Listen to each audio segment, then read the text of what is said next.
আসসালামু আলাইকুম everyone, welcome to Monas mini kitchen. আজকে আপনাদের সাথে শেয়ার করব ভীষণ মজাদার একটি নাস্তা, আলু পকোড়া, যেটা খুব সামান্য উপকরণেই হয়ে যাবে এবং সকাল হোক বা বিকেল সব সময়ের জন্য এটা একটি পারফেক্ট নাস্তা। চলুন দেরি না করে শুরু করি। এই পকোড়াগুলো আমি কিভাবে বানিয়েছি।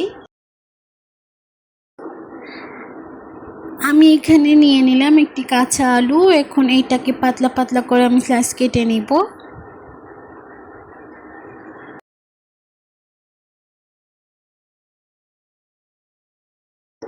স্লাইস করার পর আমি এগুলোকে আস্তে আস্তে করে পাতলা পাতলা করে কেটে নিব, বেশি মোটা রাখা যাবে না।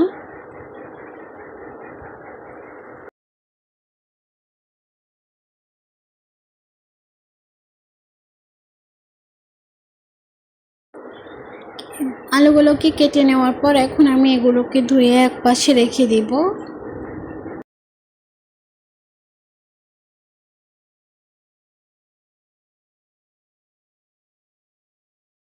এখন আমি নিয়ে নিলাম বাটির মধ্যে দিয়ে দিব হাফ কাপ পরিমাণ ময়দা, দিয়ে দিলাম 1 চামচ লবণ, দিয়ে দিলাম 1 চামচ মরিচ, দিয়ে দিলাম হাফ চামচ জিরা গুঁড়া। এখন এগুলোকে দিয়ে ভালোভাবে মিশিয়ে নিব। খুব ভালোভাবে মিশিয়ে নিতে হবে। এখন দিয়ে দিলাম অল্প পরিমাণ রান্নার তেল। রান্নার তেলগুলোকে নিয়ে ভালোভাবে মিশিয়ে নিতে হবে। দিয়ে দিলাম পরিমাণ মতো পানি। আবারও পানিগুলোকে দিয়ে আমি খুব ভালোভাবে মিশিয়ে নিব। আগে থেকে আলুগুলো যে ধুয়ে রেখেছি ওগুলো এখন ময়দার সাথে মিশিয়ে নিব। খুব ভালোভাবে মিশিয়ে নিতে হবে।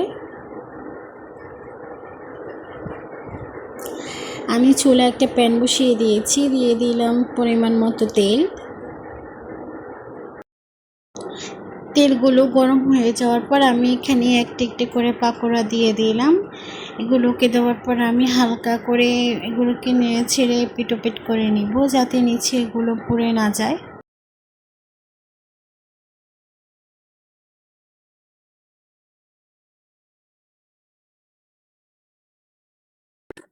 এভাবে ট্রাই করে দেখতে পারেন, অবশ্যই ভালো লাগবে।